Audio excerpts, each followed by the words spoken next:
evening, everyone. Virgin Galactic pushed back their resume of flight until February, and their stock dropped 12%. But meantime, their spaceport is also suffering that they're associated with. There's an update on the Save Swift mission. Environmental groups are challenging FCC approval for light beaming from orbit. ISRO in India wins the NASA lunar lottery. I'll tell you what that means. Elon Musk details his plans to turn the moon into a major manufacturing hub. People think it's nuts, but don't bet against him. A company called EON, E-O-N, all caps, wants to move the data superhighway from ocean fiber to space lasers. And so that's why we're talking about that. NASA's offering 60 years of lunar data to support future bases and settlements. Poland may cut off Ukraine's Starlink access over a Musk dispute. And what is star washing? Well, it's a lot like greenwashing, and it's just as bad. We'll tell you about it. Critics of the Texas Broadband Office claim that Starlink is getting favoritism from that office. And this is a big news night. There's a whole lot more. And we'll probably include the question, can SpaceX become more valuable than the entire Earth? Yes, Elon actually said that. Stay with us. From the news desk at the Center for Space Commerce and Finance, my name is Thomas Andrew Olson, and this is The Unknown Quantity.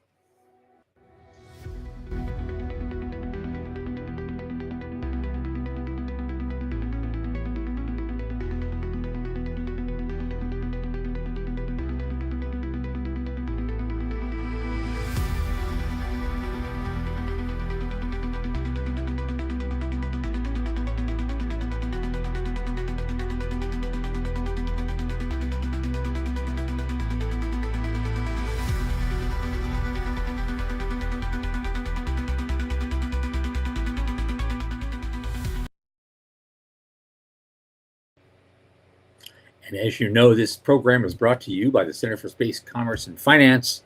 We champion and strengthen emerging space startups and space-adjacent enterprises worldwide through advisory, access, and advocacy. Our legendary pitch events and world-class boot camps fortify startups to be better investor-ready. In addition, this podcast, which has just become a crown jewel of our activities lately, is largely supported by our listeners and fans like you. So if you go to cscf.space/support, click that plain as day donate button.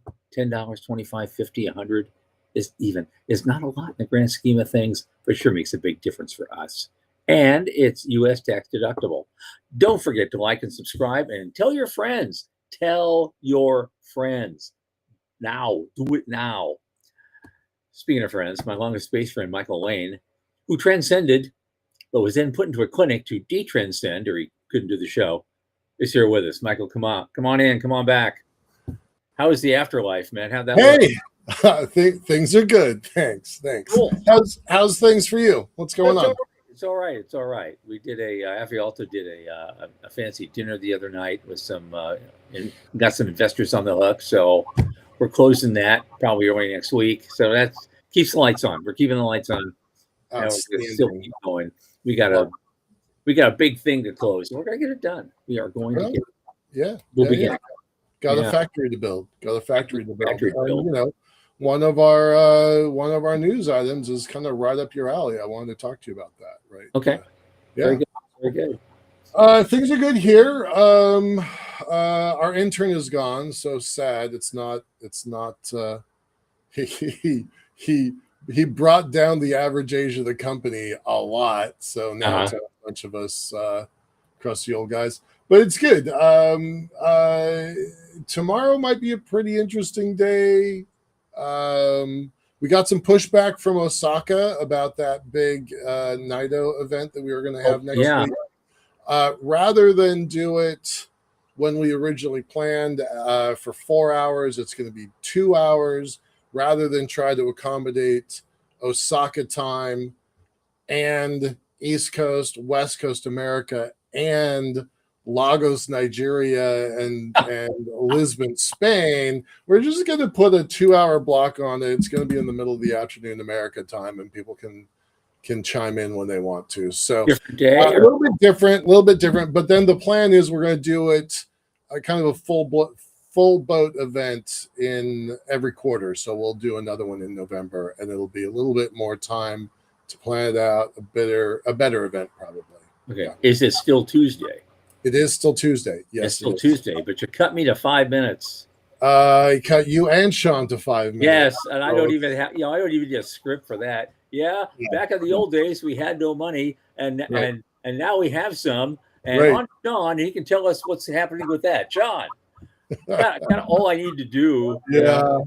Well, trust me, it's gonna be a bigger event in November. It'll be back to that 4-hour plan. I don't know how I could impress anybody with 5 minutes, but especially total strangers. But I'll give it a shot. Yeah. It's still worthwhile. Seriously. It's a better time zone. It's not 10 o'clock at night for you, which is why I'll take it seriously. I won't be snarky. All right, good. Right, they don't me. No, it's gonna be good. I'm kind of excited about it. I understand why Osaka pushed back a little bit, but it's all good. The next one will be we will drive that bus next time. Like right now, we're doing it as a courtesy to these folks, but we think it's important enough that we're going to drive that bus. So, yeah, changes there. So. All right, let's get into the news. What do we want to talk about today? Okay, well, the first two are really quick because we haven't heard about Virgin Galactic very much lately at all, right? Yep. And I guess they say they want to resume flight, but they were going to do it in fourth quarter of this year, and they just announced that they're delaying the start of that commercial service with this new ship to February. And of course, as a result of that, their shares fell 12% in after-hours trading. Right. As part of the quarterly earnings release. So, no surprise there. Yeah. But interestingly, remember these flights were going to be so cheap for everybody? No, the early flights are oversubscribed at $750,000. And when ticket sales reopen in the fall, there will be even higher price points. Do you remember that they started out at 200,000 and everybody freaked out when they went to 250,000? Do you remember that? Right. I remember. Yeah. So this is a hell of a roller coaster ride. Yeah. I really think they should enable point to point, and then they'll have a business. I remain skeptical of this one. Yeah. But they've still got nearly $300 million in the checking account. So their cash position remains strong. I'm like, if I had $286 million, I would feel strong about that too. That's true. And Joe Luttrell's here. Hey, Joe. Hey, Joe. But the back-to-back thing is something that's it's really dependent upon Virgin Galactic, which is the spaceport right there in Truth or Consequences, New Mexico. They are Virgin's basically the anchor tenant. Yeah. At that place, so whatever happens to them affects the spaceport too. And there is a bit about that. They say they're busier than ever, but they need help with the budget because if the money has been restored after 1 year, we wouldn't have a budget problem. And so they paused flights, in June of 24, and now they're saying spaceport officials said their letter agreement did not have the proper guardrails to protect from Virgin's change in rate. So they've already lost 1.6 mil over a 12-month period. And now they're going to double that to 3.2. So they've got some, they're busy, but they got a lot of shifting around they have to do. Right. Yeah. We met this guy, Scott McLaughlin, at ISTC last year in Florida. Seemed like a pretty capable guy on the surface, right? So can you imagine walking into that meeting, and this is his quote, "So I hate to come to you and say that we're busier than ever, but I still need help with a budget because if this money had been restored after 1 year, we wouldn't have a budget problem." Right. So, yeah, that's got to be kind of awkward. And to say it was a paperwork snafu, like bad language in the contract, I have owned real estate, and that lease document is you live or die by it. So I'm a little skeptical of that last piece. Yeah. Ask Walt and Carlos about that on the mirror. Yeah. Lease agreement. Right. Not everybody listening to this show knows what you're talking about. Do you want to elaborate on that? Oh, that was back in the MirCorps days when Walt Anderson and his buddy Carlos Gardellini and a few other people did release to the Mir space station, but it was that, and they actually flew one flight up to it to check it out and make sure it was capable of doing something. Now, but about the same time, the Russians were also committed to building the ISS, and they got politically, rolled over a barrel and kind of conned into saying, well, you need to get rid of the Mir or you won't make your deal, which is actually turned out okay because Walt got even by insisting that his customer, Dennis Tito, got to fly on the Mir on the ISS, and he won that one. Yeah. So, and that's probably what got him in trouble. Yep. But it's not tinfoil hat night. I'm not going there. No, we're not going there. Only once a year we do that. All right. Anything else on Spaceport America? Oh no. Okay. Here's another quick one. So there's apparently it's the mission to save the Swift telescope from doom is somehow back on track, even though the Catalyst Link spacecraft had a significant mishap. They seem to have straightened things out a little bit. It's been stabilized, have an issue sent it tumbling, and now it's uploaded a flight software update, and now it's on track to do that. I just wanted to do a very quick catch up on that because it still wasn't sure whether they were going to get it done or not, but apparently they have. Good. So that's that. Now here's a fun one coming up. Environmental groups challenge the FCC approval of a startup's plan to beam on-demand sunlight from space. And of course, the FCC approved only a single test mission, but these environmental groups argue it could pave the way for a much larger constellation in the future.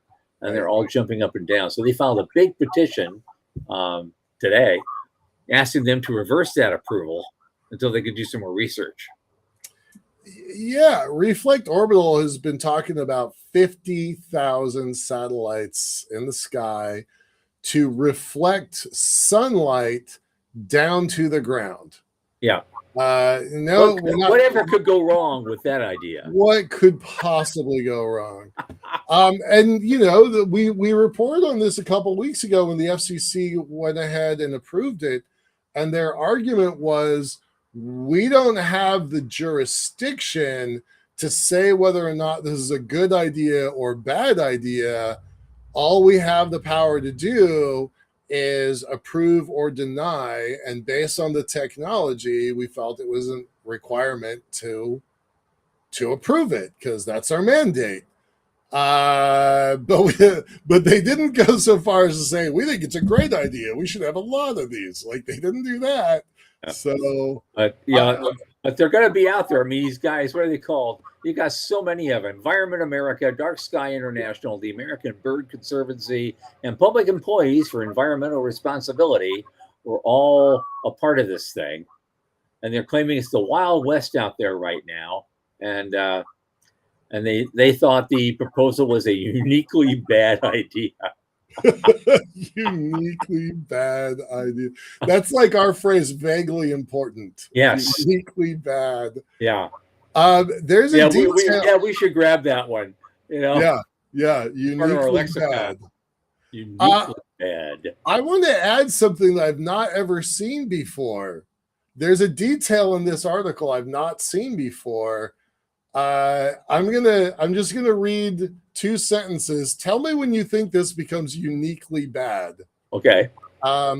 According to the FCC's order authorizing the mission, Arendelle, by the way, I really hate that they're copying all the Lord of the Rings stuff and turning it into crazy space things. Yeah. Arendelle will test whether a satellite can reflect sunlight onto a specific area on Earth at night. The in-space mirror is designed to focus a roughly 3.1 mile wide beam of light onto the ground from an altitude of around 400 miles. Okay. A 3-mile wide beam of light. Right. And they're saying they're comparing it to a helicopter shining a spotlight at you. Are you fucking kidding me? That's the next 3 down. Oh my God. Yeah, it's like LED lighting, Oh, that's all. Yeah. Safety risk for pilots. Now, maybe they'll get a pass if they, do a press release and make a statement saying, we're only aiming it at North Korea. And watch them scramble and go like that. No, we will fire a missile. You do that. We fire a missile. It's gonna be, and that guy's gonna go nuts. Oh my God. Yeah. So pretty wild. I'm rooting for the environmentalists on this one. I am. Yeah. I you know me, I'm not, I'm building an elevator on the moon. I don't throw people's big crazy ideas under a bus, but I genuinely do not want this one to succeed. I really don't. Yeah, I'm not a fan. It's a good idea. I'm not a fan. It's uniquely bad. Uniquely bad. Oh goodness. All right. Hey, I'm gonna have Luttrell weigh in on this for a second. Okay. He says he's not happening. Yeah, no, he just went out and did a dark sky tour of the night the other night. He got rained out, clouded over, so it wasn't a great trip for him. But I'm curious what he has to say about 50,000 satellites reflecting a 3-mile wide beam down to the ground. What does our resident Star Watcher have to say about it? So let us know what you think there. All right. Okay. Now, what's the thing here? Okay. Apparently, ISRO, the Indian Space Agency, won the lotto because NASA officially invited them to participate in a lunar base. Yay. Permanent manned station near the lunar South Pole sometime after 2032. They also call it Artemis Base Camp. They intend for it to be the first lunar outpost, and they want ISRO and India to be a part of this. That was a direct invitation. And that is, with all the space agencies in all the world and all the countries, it's like, that is like winning the jackpot. I agree. I think this is the new Indian Express. I don't know how big a paper it is, but I think they're right. It's a big deal. It would have been pretty obvious to go with ESA as a partner, but how do you negotiate with ESA all of it, right? So that's probably why they didn't. We've reported on the bureaucratic stuff that goes on over there for this, and maybe the Indians are watching and going, you know what? Those fellows might have a point. I would actually really dig it if NASA went to Nigeria and said, would you like to be a partner on the space station, on our lunar base? That, I think the ripple effects of that would be enormous and powerful. But you have to stop killing Christians. Well, okay, they use the ISS as a diplomacy tool. Yep. More than they used it as a research station. Absolutely. So, yeah. You got to put some strings on it. Not many, but we want to get all that. A lot of people from a lot of places out there. I mean, that's the whole thing for them to do. I have no problem with that. They should do it. What's India going to do? So India's going to build There's a quote: "The timing could not have been better, as India is nurturing the dreams of sending its first astronauts into space in early 2027 on their indigenous, I can't pronounce this word, Gaganyaan mission." That's the space station that we talked about today. Gaganyaan, I think it is. Gaganyaan. Gaganyaan. Gaganyaan. They're looking to build their own 52-ton space station by 20. And we did touch on that a little bit, on the last show. These things go. They want to put 300 more satellites in the sky, launch people, and do all that. So it's on track. If they start construction on the moon in 2032, they'll already have some stuff in place to be able to, land something and do stuff. So we, Liftport, would be happy to supply that moon base. I'm just going to say, because we should be in place by then. We should be operational by then. Absolutely. So, yep. Your lips to God's ear, man. Yep, exactly right. No. Okay. Now here's the one. It was the F magazine. It was Fortune, not Forbes. But it's an article that says Elon Musk details SpaceX's plan to turn the moon into its newest manufacturing site. And he even leads off with, "I know this sounds totally nuts." As he said I was on their earnings call. Oh, you were? All right. I wasn't on the earnings call. That's cool. Yeah, it was on the earnings call. He said this stuff.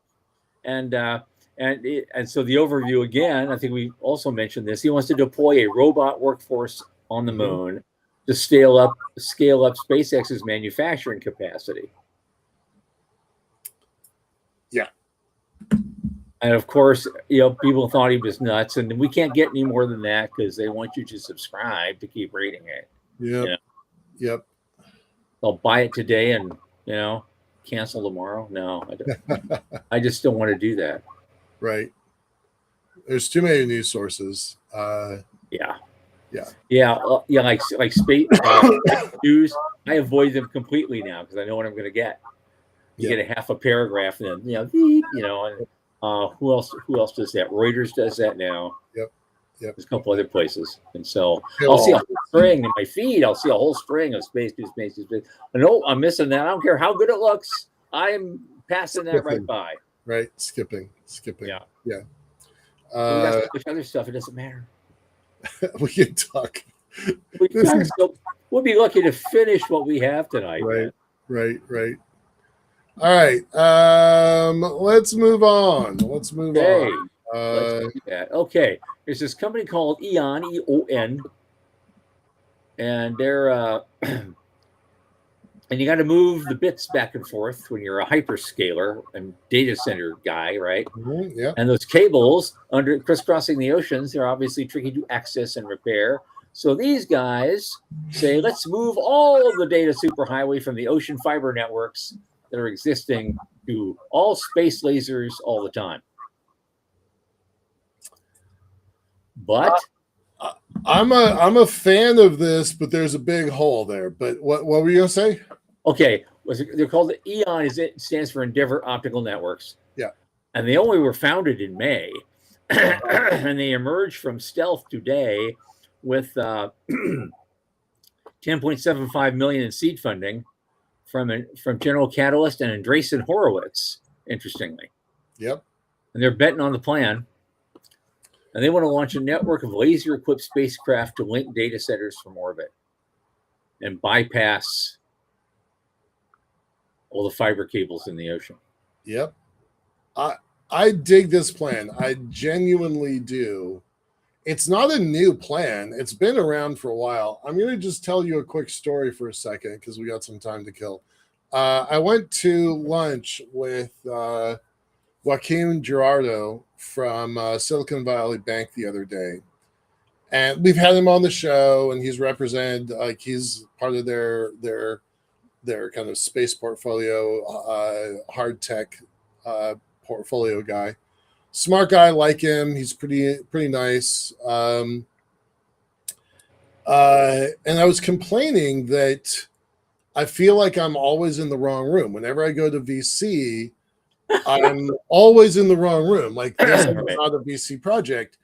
And he looks at me, he's like, no way. You are absolutely a VC project. It's decacorn or nothing. Like that's my phrase, decacorn or nothing.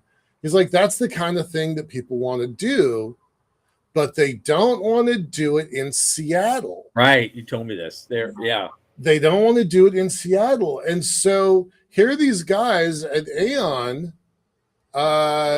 Endeavor Optical Networks. They're in San Francisco. They're in the right place, and that's what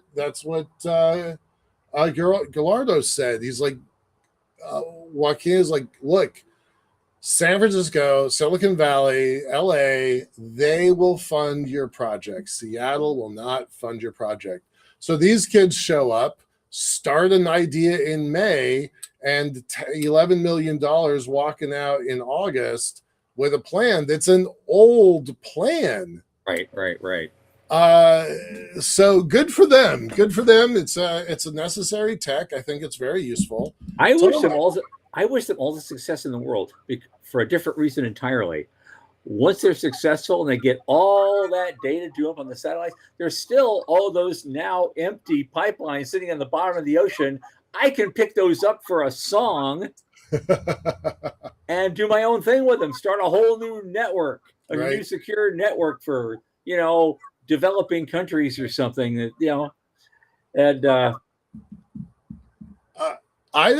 that's funny. That's not where I thought you were going to go with this. I thought you were going to say that, you would packet swap from Avialto layer to the Sky space layer and back and forth. And that could also happen. That's a natural partner for you. Absolutely. That could always happen. I love those, and way less risk than picking up spare pipelines. So right. I think there's a real opportunity there for Avialto for sure. Yeah. But let's go back to a couple months ago. Dr. Gerritsen, Pete Gerritsen, not Dan, Pete Gerritsen's like, look, there's a good chance the Russians have a nuke on orbit. And if they light that thing off, it's going to burn all of our satellite network into cinders. So now you're putting even more capability up into the sky, which is an even more tempting target for an org that has, let's just say, maybe not the best interests of the world at heart. So there's a few of those up there. And we haven't even talked about the Klingons yet. They show up and steal that stuff. They go, Kapla! They love shooting shit out of the sky, don't they? Right. Well, that's Eon. Good luck, Eon. We'll be watching you. I'm hopeful that you guys are able to pull this off. I'm all about laser comm. Yeah. Speaking of data, NASA has a lot of it. Yeah. They've been collecting data about everything on the moon for the last 60 years. Mm-hmm. And I think that what they want to they're gonna part it out. They're gonna sell some of it. They're gonna give some of it away. They're gonna be working with a lot of different organizations. They're trying to organize a way to do that helps everybody. And they can combine disparate data from different sensors. It's just a first step, and so they can find out where a lot of the surface resources are, and help other organizations, NGOs, SpaceX or anybody else who wants to go to the moon. With Dr. Doug, we'll find the absolute right place to go to get the kind of stuff that is really on the plate that we want. And so I just thought that was interesting. It just made perfect sense to me when they said it. It's like, oh yeah, of course, my God, they've been, and look at that picture. I mean, that's those are all those different colors. Those are all resources. Yeah. And they've been gathering this data for 60 years, and hey, let's use it. I love this. I'm a little envious. I didn't come up with it myself. Kind of wish that I had. But sometimes the simplest, most profitable ideas, you don't know about it until it's too late. Oh shit! Right. But that's really cool. You did, Good for them. Make it Yeah. I don't. Blair DeWitt. Is that name familiar to you? I feel like I've heard that name before. Who again? Blair DeWitt is their CEO. Oh, no, not to me. No, not to you. Okay, all right. Okay, all right. I feel like that name is familiar, but I can't place it. Yeah. Well, here's one. Well, again, Starlink's in trouble again. This time you're in trouble with Poland. Great. And because Poland's having a beef with Musk, they're going to cut off Starlink's access to Ukraine. I don't know how that fits into the grand scheme of things. And, why would you hurt some folks who are struggling anyway? Right. I don't get it. Yeah. But they threatened to review their annual spending after the company charged roaming rules for Polish users. So Warsaw is saying, hey, wait a minute. Because they're paying $50 million annually for Starlink services. And I guess Ukrainians are using them too. Sure. But they're discriminating Polish users, they think. And Poland was excluded from Starlink's broader European roaming zone. Huh. That's vaguely important. Yeah. The zone covers more than 30 countries, including Germany, Czechia, Slovakia, and Lithuania. Right. Yeah, and those users can move their terminals between participating countries, without additional restrictions. But Poland is not included in that region. Well, I hope that this post on Twitter, on X, got somebody's attention. Yeah. Does seem kind of unfair. It does. I thought they were having a tiff about something. I'll go into detail and think, whoa, this is serious shit. Holy mother. Yeah. We are not a second-tier country, and we're not second-tier customers. Right. That's their a lot. That's from their Minister of Digital Affairs. Yeah. Yeah. I would be pretty pissed off about that. That's fair. There was a whole thing on black market terminals that the Russians were getting other people's terminals and keeping them turned on. I wonder if it could be that. I wonder if it could be connected to that because Starlink was trying to shut down black market terminals that were going to help the Russians. Mm-hmm. But I don't know. I'm just guessing here. On other Starlink news, they're anticipated to get 20 million subscribers by the end of this year. Yeah, pretty. Well, that's not a lot. 8.3 billion people, but okay. Yeah. Well, it adds up though. It does. No, sorry, I said that wrong. $20 billion in revenue from Starlink. Okay. Yeah. Yeah. Just not where Avialto is going. No, right. And won't get much revenue from there because we're going to go into Malaysia and into Indonesia and into those countries and charge about 75% less. Right. Dallas is saying he knows him. Yeah, I thought the name Blair DeWitt was familiar, but I don't think I've ever encountered him. But Moon Village Association. Sure, that makes sense. That's one of the ways you guys would connect because Dallas has been in part of the Moon Village Association since its beginning, I think. All right, cool. Well, I'm going to look this guy up because it looks really interesting and it's a good idea. So yep. I want to connect with him. Cool. All right, what is next, sir? Okay, next. Have you heard of the term greenwashing? I sent you that article. I'd never heard of it until I sent it to you. It's a term which describes when companies falsely claim that their practices or products are more environmentally friendly than they really are. Right. Or when their green efforts are insignificant compared to their harmful environmental practices. Well, you know what? Now we have something called star washing. And apparently some space companies are using that same playbook while engaging in environmentally damaging practices. And a lot of examples like auto companies that dump cars into oceans, I mean, stuff like that. Right.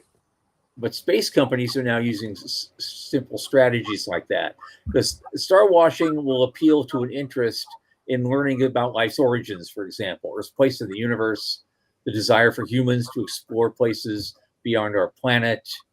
They position a space-related idea, a product, or policy as for all humankind, even if it could damage the Earth or the larger cosmic environment. Right.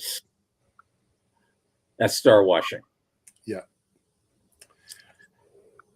I kind of thought this was interesting. I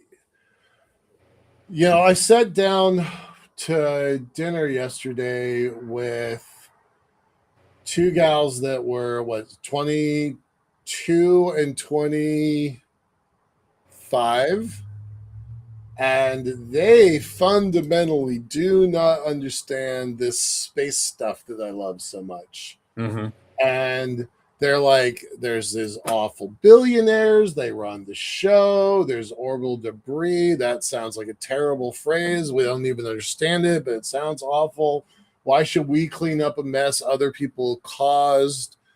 And they did. They brought up, you see this plume of rocket fire going up, and you're like, how can that be good for us? Right? Like, I get where they're coming from. And the questions they're asking, because they don't have all the information they need to make an informed decision. They only, they've got the filters on and they only see their world through their lenses. But they are asking those questions. Yeah. What are the examples? I'm sure you could think of lots of examples, especially Musk, for all the launches he does. Even though, and it was said that just because rockets, they're burnt, usually most rockets burn their fuel so efficiently, you don't see much extra coming out of the plume except water vapor. Mm-hmm. But then water vapor is the largest greenhouse gas of all. CO2 is like this by comparison. Right. And so they point to that. But I thought it was interesting when they gave as an example, they pointed to Jeff Bezos, because he's making the same arguments about Blue Origin. But don't look over here at Amazon, which has a carbon footprint larger than dozens of nations. Right. Put together. Right. Sean's in here saying virtue signaling as a weapon. Yeah. They need to vote. Our industry needs to tell its story better. We've been saying that for years, you and I. If the only thing you see is Dr. Evil, if that's your only impression of space, is Captain Kirk and Katy Perry going for a roller coaster ride. Well, this is that's all you know, Michael. This is our fault, not just us, but everybody in space advocacy. Mm-hmm. We've been content because of all the money coming in, right? To sit back and let Elon Musk and Jeff Bezos tell the story. Well, they do have bigger marketing budgets than we do. Yes, they do. But if they're star washing, we're gonna reach a few thousand people with this show, best case. And when SpaceX or Blue launches, they have 1 million people glued to their screens as it's happening, right? They have the power to change the narrative, but they're not. Right. So we get these kids that don't understand what it was we're doing. And I tried telling them, space is purple. I described you and I described the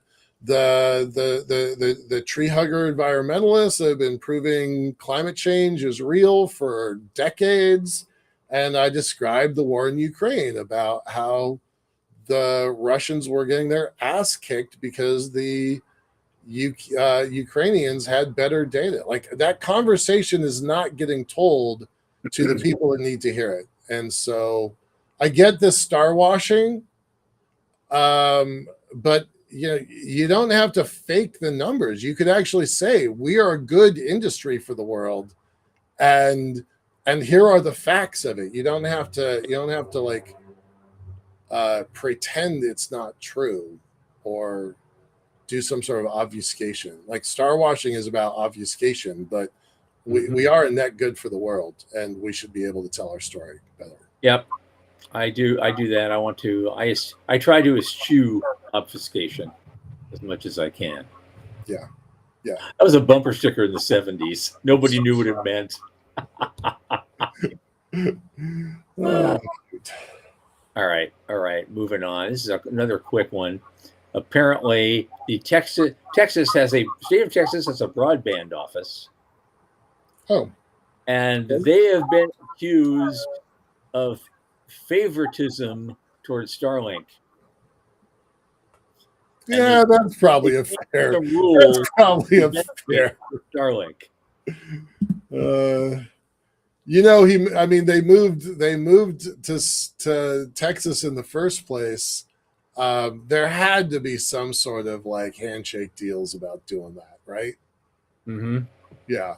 So that sounds on par. In response, however, to the criticisms, they halted all disbursements.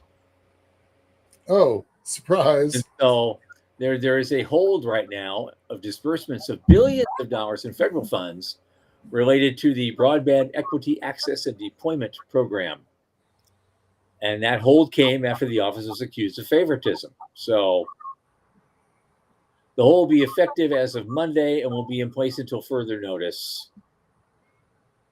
Oof. And so no further actions required from sub-grantees this time. They're just going to look at everything and then provide additional guidance later. All right. But $3 billion in BEAD funding was already dispersed. So there's a lot of money coming in for this. Yeah, I mean reading into this, right?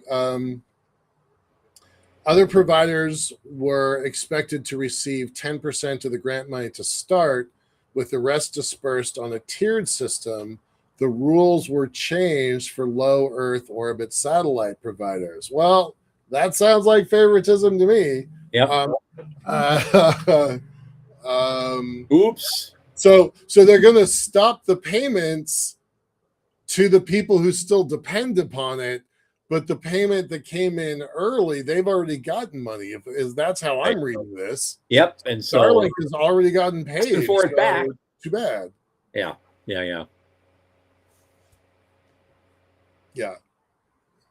That.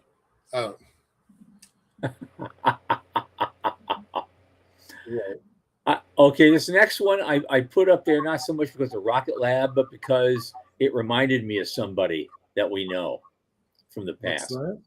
Okay, Rocket Lab has unveiled a new, what they call a GHOST portable spaceport system to make them deployable worldwide. And their quote is, launching anywhere, anytime, and without compromise, and maybe without people knowing. I don't know, because a long time ago, I think you've met him too. His name was Pat Bond. He's been around forever. He runs the company still. He gets mostly government contracts. He just goes to the trough. But it's called TGV Rockets, the name of his company. Yeah. And the letters TGV meant two guys and a van.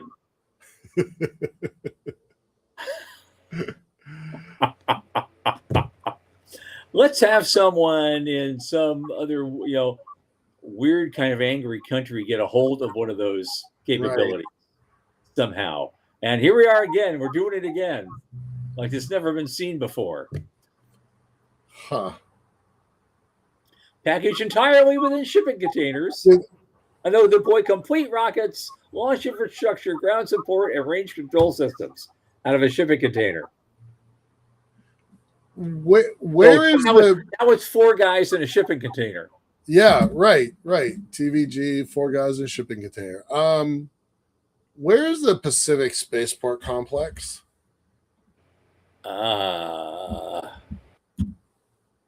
Well, oh, it's Alaska. Okay. It's that Alaska thing. That's what I thought. Okay. It's Alaska. Okay. All right. That's where they got a deal to launch 18 suborbitals or something. Yeah. From the Space Force. Yeah, that's what Sean says. Load it up in the back of a semi-flatbed. You're off and running. I talked to Tom Murata, and spoiler, he's going to be on the show in a couple days. Next Thursday, a week from today, Tom Murata. Yeah. Their launch at sea program, I don't want to say sea launch because that's a different animal, but their launch on the boat program is really making some progress. And Lockheed just announced that they were going to partner with somebody on a different launch at sea platform. So, this thing that we've been talking about for a while about all of these launch facilities getting just, packed to the gills. The spillover is that they're going to have to build either new spaceport capabilities or launch in the ocean. So, Yep. Well, since 70% of the world is covered by ocean, right, we should have no problem with that, right? Netflix has a terrible B movie that they just released the other day, and the premise is something interesting happens from the ocean, and I'm not gonna spoil it, but that 80% line was in the Netflix. Yeah. I think it's called The Last House. It was marginally entertaining. I like disaster movies. There's 2 disaster movies in a row, both set in the Seattle area in the woods. So it was pretty funny. Yeah, there you go. Dallas is like Blue Origin is putting up 2 pads on KSC. Yep.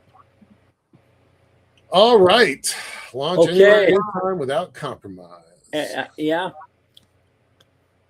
And so this next one, I was hoping our buddy Wes would be here or somebody, because the next one is it's just an op-ed called "What History Can Teach Us About the Future of Property Rights in Space." So, yep. And it's this guy named Rainer Zeidelman who wrote this. He has doctorates in history and sociology. And so he kind of goes over the outer space treaty stuff, and then but he states boldly right in the first opening paragraph, if SpaceX begins building permanent settlements on Mars, and ownership of some red planet land should initially belong to the company. Preach, brother, preach. Not everybody's saying it that boldly and right up front, the first article. So, good for him. Is Wes on this call? He didn't respond. No, I was hoping he would be. All right, I'm going to just take over the screen. Sean, I'm going to take over the screen for a second. I got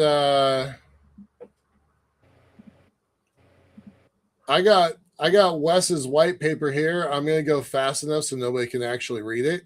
But I've got Wes's was an 8-page white paper that he is starting to circulate, and it's pretty goddamn good. I'm not going to give people a chance to read it, so I'm going to stop sharing. But was I not sharing? I thought it was. Hold on. Am I sharing or not sharing? I'm not sharing it. Well, I just saw it up there, but okay. Now you're sharing your screen, which looks pretty much like mine. Right. Yeah, stop.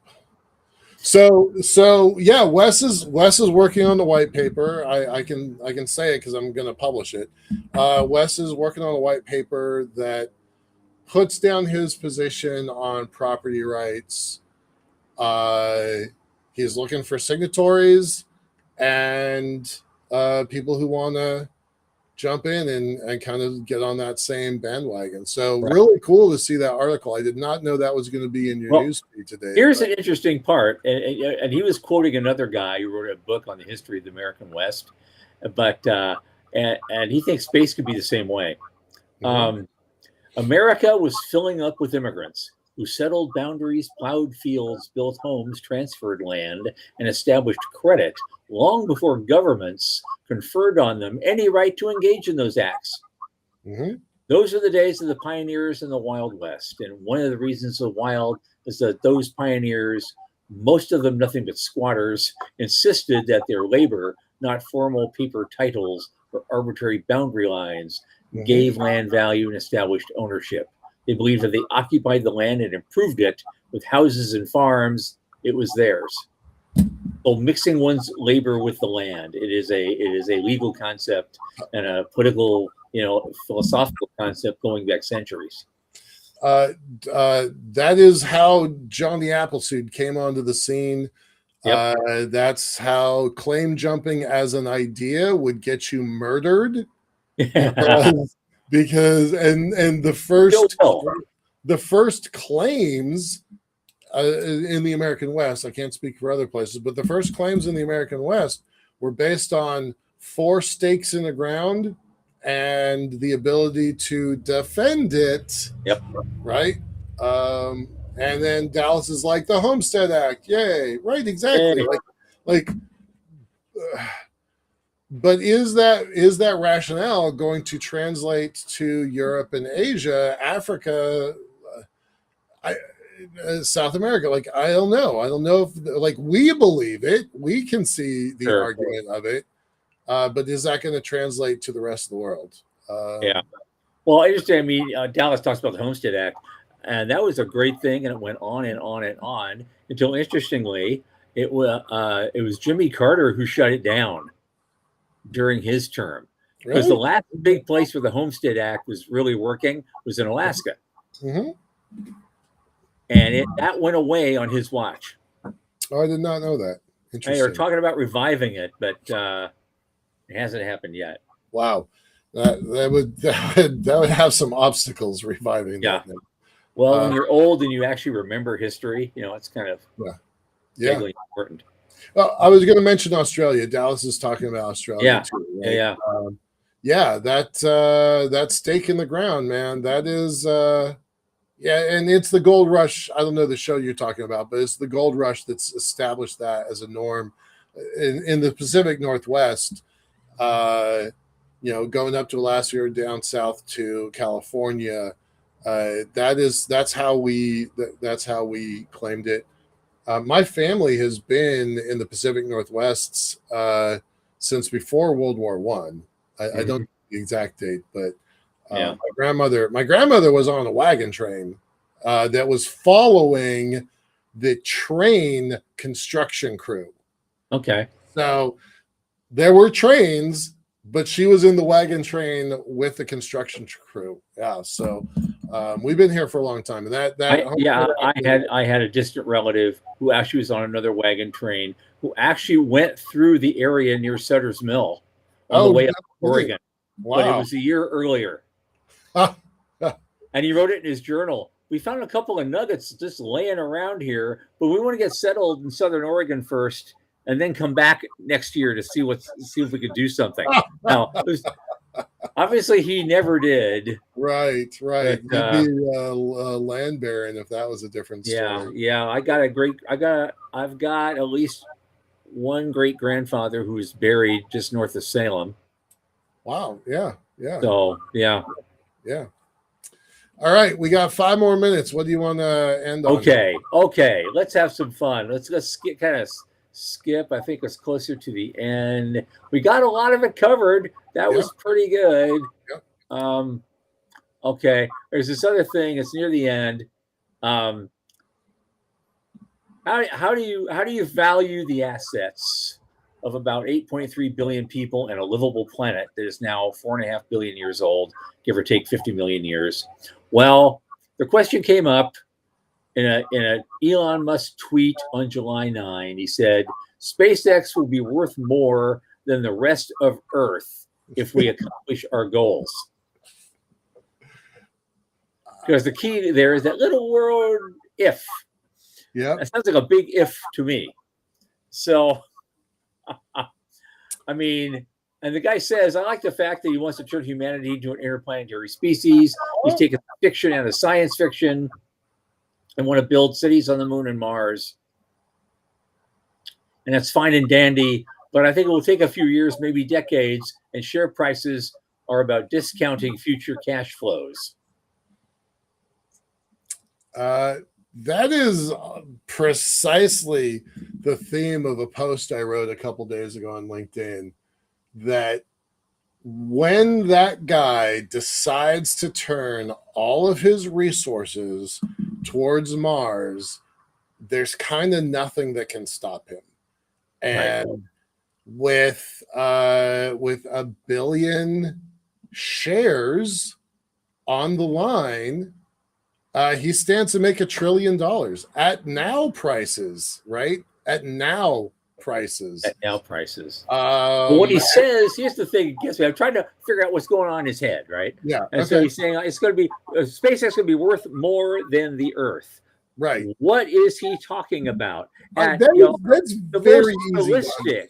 The most realistic is he's referring to the gross domestic product of planet Earth. Right. And his company will be producing more than that.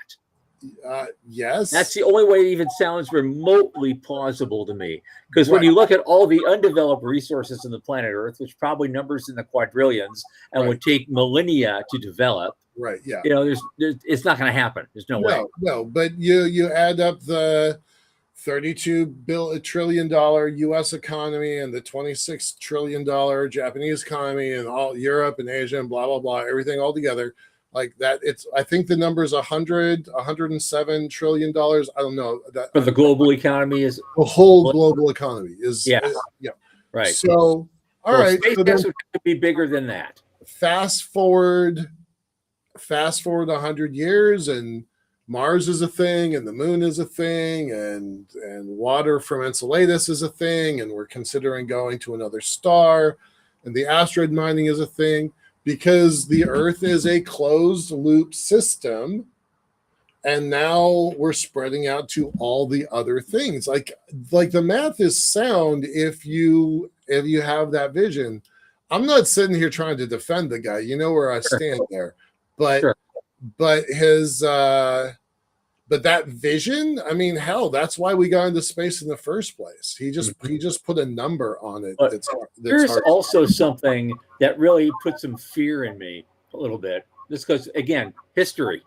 History.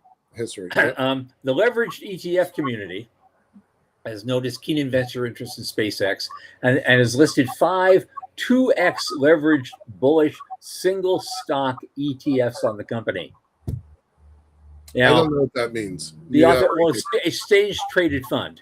Okay. Yep. And there's 5 of them that are 2x leveraged single stock ETFs. That means they only own SpaceX stock. Yep. Now, he says, I find the idea of single stock 2x exchange traded funds absurd. And what type of fund would only hold, one stock? Right. Now, history. I remember a company that did this and the people that were behind it. Enron. Oh, no. Exchange traded ETFs based on one stock that they did worse thing. They sold it as their retirement plan to their own employees. Jesus, I forgot that. Yeah. That's the other side of these arguments. Well, I think SpaceX is going to be fine. I'm not ready to bet on how soon the solar system economy will be bigger than the Earth's economy, but the math pencils if you're patient. Right. This is like King and Queen of Spain. It's like, the math works if we let this guy Columbus just head out east for a little while. The math works if we're patient. That's what it is. That's what he's talking about. The math works if we're patient. And 100 years later, Spain had the first ever recorded case of gold inflation Yeah, right. in their economy. They brought back so much of it. Right. Yep. Those few galleons that sank along the way didn't put a dent in what they did. Nope. Yes, you're right. Portugal was definitely a part of that. Absolutely. Yes. Yeah.